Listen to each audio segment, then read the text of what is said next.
أعوذ بالله من الشيطان الرجيم.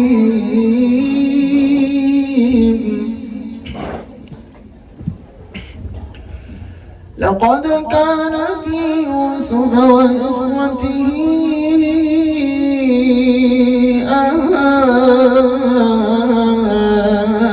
آيات للسائلين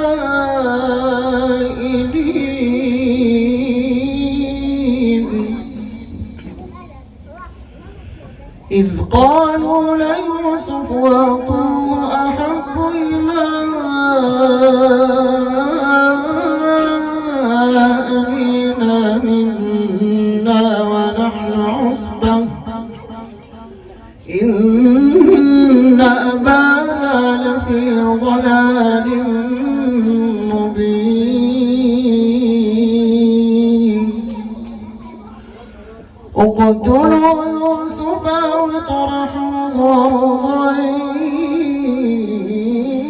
يخل لكم وجه أبيكم وتكونوا من بعده قوما صالحين.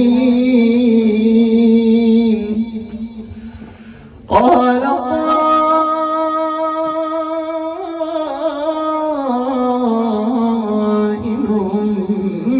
منهم لا تقتلوا يوسف وألقوه في غيابات الجب يلتقطه بعض السيارة إن كنتم فاعلين. قالوا يا أبانا ما لك لا تأمنا على يوسف وإنا له لناصحون أرسله معنا غدا يرتع ويلعب وإنا له لحافظون. قال إني ليحزنني أن تذهبوا به وأخاف أن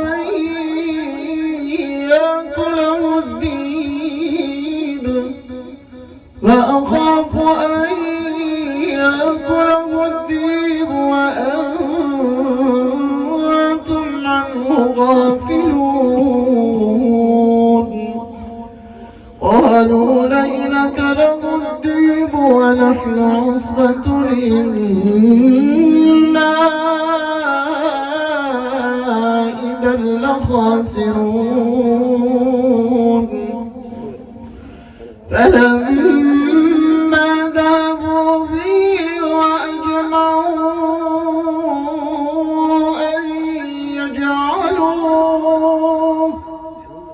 أن يجعلوه في غيابات الجب وأوحينا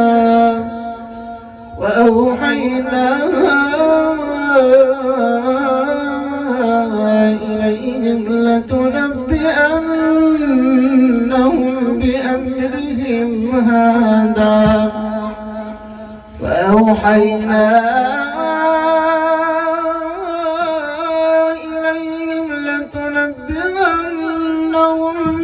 بأمرهم هذا وهم لا يشعرون. وجاءوا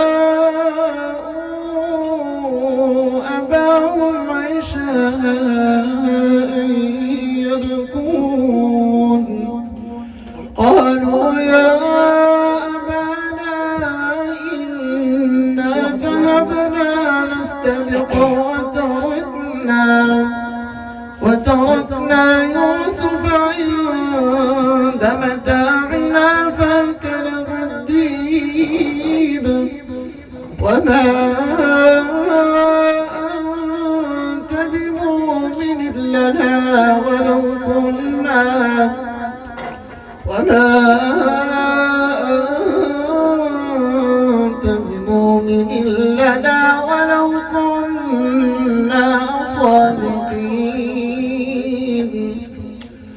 فجاءوا